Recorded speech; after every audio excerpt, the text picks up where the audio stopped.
Edward, King of England? Well, actually, maybe it's not quite as simple as that. Although King Edward was the King of England, it was such a different place to the place we know today, it's almost a foreign country. So let's find out, why was Edward king, and what was he actually king of? Well, let's start by talking rulers. Not this type, but this one. Ever owned or seen one of these rulers before, with all these marvellous rulers listed from the beginning to the current ruler today, Elizabeth II? Well, you'll have probably noticed that usually the first ruler you come across on these rulers is in fact William I, 1066, and that's probably the time period you're going to go on to study, the Normans. But you may notice that either there's nothing before this, or there's this sort of list of random people. So the Romans, you've probably heard of them, and then things like the coming of the English and division into kingdoms. Well, that's because your ruler would actually be the wrong shape if it listed all of the rulers in this time. In fact, it would be more like this shape.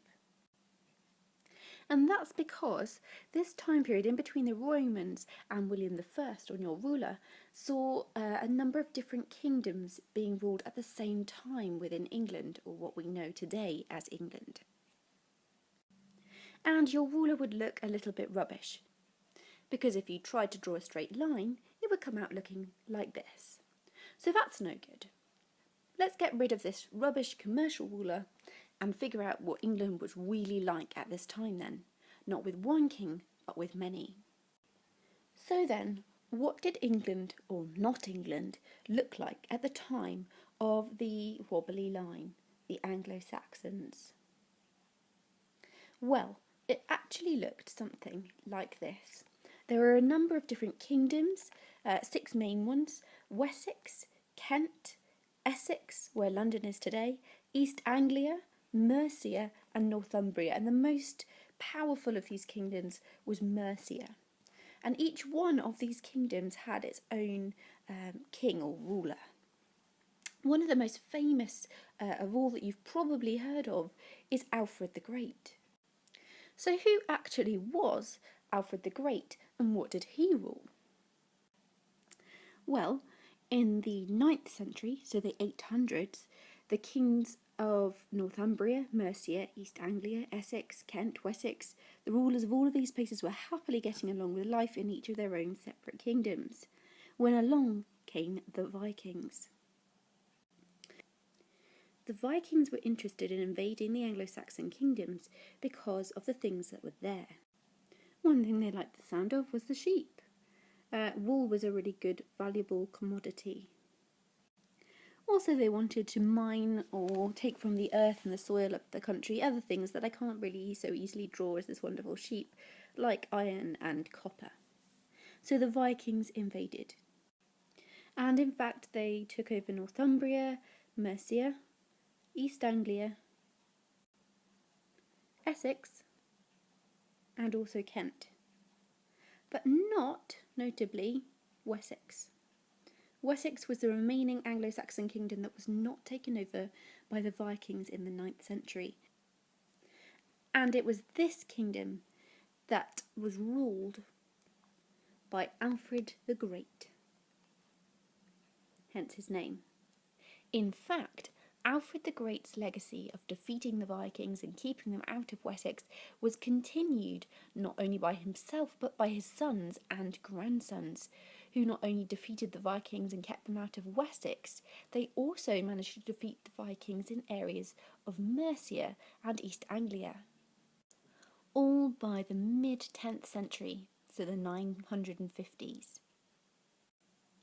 Historian Marc has emphasised that Alfred the Great and his sons and grandsons were very clever in the way that they managed to unite these 3 Anglo-Saxon kingdoms and make one great kingdom.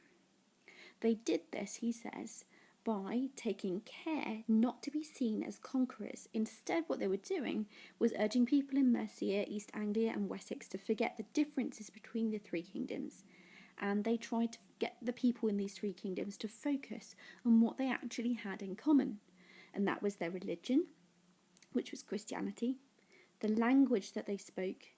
They also gave them a new currency, so all three kingdoms, Mercia, East Anglia and Wessex, to unite them, used one silver coinage. And they also renamed these three kingdoms, giving them one name, united, as England. Engla being Angles, so the land of the Angles, the land of the Anglo Saxons. Fantastic! So what that means then is that Edward was king of England rather than England. That's right, isn't it? Well, actually, no, unfortunately not. By the time of 1008 AD, Ethelred, also known as the Unready, was king. He was Edward's father. And Ethelred had rather less luck with the Vikings. In the early 11th century, Captain Forkbeard, okay, he wasn't called Captain Forkbeard, but his name really was Forkbeard, and his men, Vikings, came from Denmark and landed in England and took over the region. Ethelred claimed that he was ill-advised, hence his name, the Unready. So he and his sons travelled from England to Normandy in exile to escape the wrath of the Vikings. At this time, Edward, later the Confessor, his chances of becoming king seemed particularly low.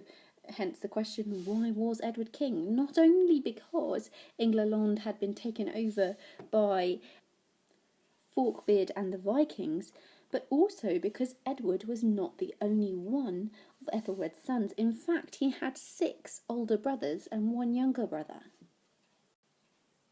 His chances of becoming king marginally improved when Forkbeard died shortly after having taken over the country of England, and Ethelred was invited back to England from Normandy because the people of England decided that they would rather that Ethelred the Unready returned to rule them than Forkbeard's teenage Viking son take over and rule the country instead. Ethelred, with the help of the people, managed to get the Vikings, fight the Vikings off, and they returned to Denmark again. And again, England was ruled by Ethelred. However, Ethelred really was rather unlucky, as well as unready, and another Viking invasion in 1016 took place, this time led by a Viking called Canute. Canute and his men invaded England very successfully, taking over, and Ethelred died in the course of either illness or battle, it's unclear, and 5 of the 6 of Edward's older brothers also died either in battle or of general illnesses during this period.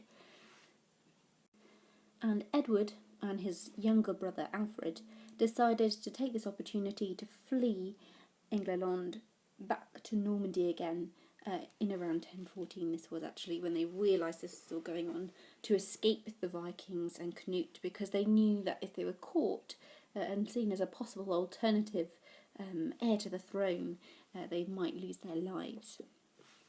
The reason that Edward and his family members seemed to keep going to Normandy is not just because it was close by. His father, Ethelred, had married a woman called Emma, and Emma lived in Normandy. Her brother, in fact, was the ruler of Normandy, the Richard, Duke of Normandy. So they had close ties to Normandy, where his mother Emma had come from. So this is why Edward kept going there. However, if Edward the Confessor had been hoping that in going to Normandy his friend Richard the Duke of Normandy would help him, his luck was out, as Richard the Duke of Normandy attempted to go on a pilgrimage to Jerusalem and died on the return journey, leaving his illegitimate son William of Normandy as the next duke. I'm sure you've heard of him before. Unfortunately, at this time, that's not what Edward needed, as a 7-year-old was very unlikely to be able to support him in a return journey to England and to get rid of the Vikings and Canute who was there. And so Edward remained in Normandy, but Emma, it seems, did not. Canute was very much in favour of promoting ties with Normandy because Normandy was a powerful place. So he proposed with the Duke of Normandy, the current one, that Emma should be married to him. And he and Emma had various children. In fact, Canute ended up in total with 3 sons. So Edward was looking less and less like he was in the picture. Harold's sons were Harthacnut, Sven, and Harold Harefoot. Whilst Canute was alive, as a Viking, he still had some ties to places like Denmark and Norway, as those were Viking bases as well.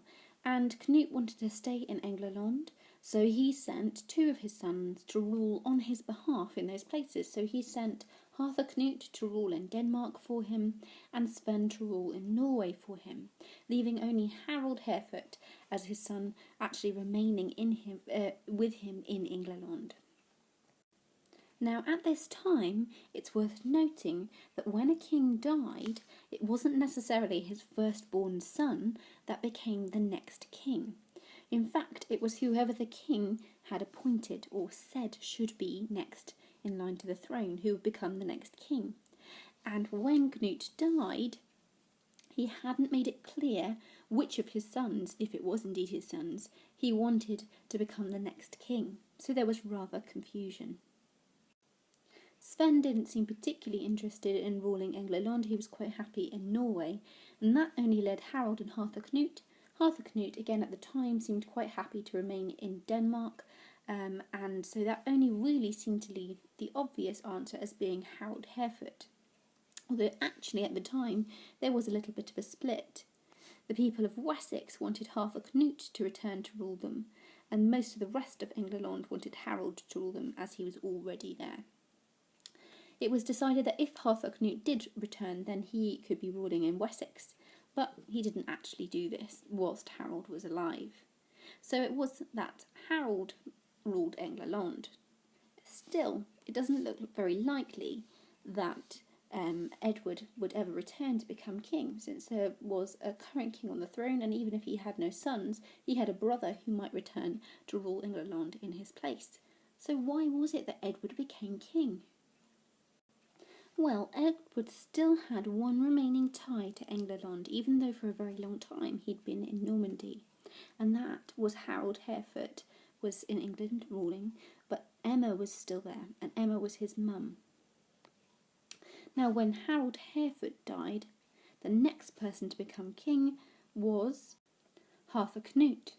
Harthacnut was Emma's son, and whilst Harthacnut was ruling and Emma was there as well, Edward decided in 1041 that it would be okay for him to return to England, that it would be safe. He didn't need to remain in exile anymore. He wouldn't be at threat.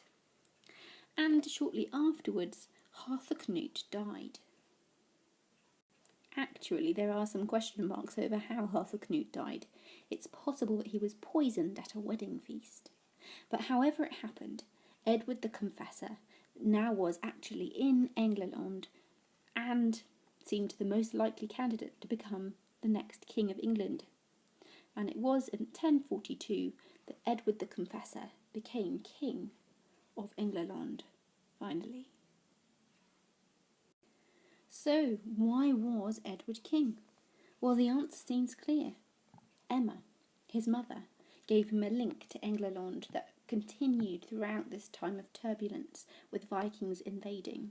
She had been queen both of the Anglo Saxon Ethelred and also of the Viking Canute.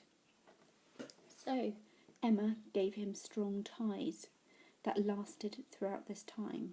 And the second reason that he became king is death of the Viking invaders' heirs. Not necessarily because he was good at fighting or anything like that, but more just because the heirs that did exist, or the possible candidates of throne did exist, slowly seemed to die. One thing remained certain. No matter how Edward the Confessor became king, it was evident that the Vikings, the Anglo Saxons, especially those people in Wessex, one of the most powerful kingdoms given the history of Alexander the Great there, and also the people of Normandy, thanks to Emma, all felt that they had claims to the throne of England at this time. So it's unsurprising that when Edward the Confessor himself died, there was questions over who should become the next ruler of England, hence the battles in 1066.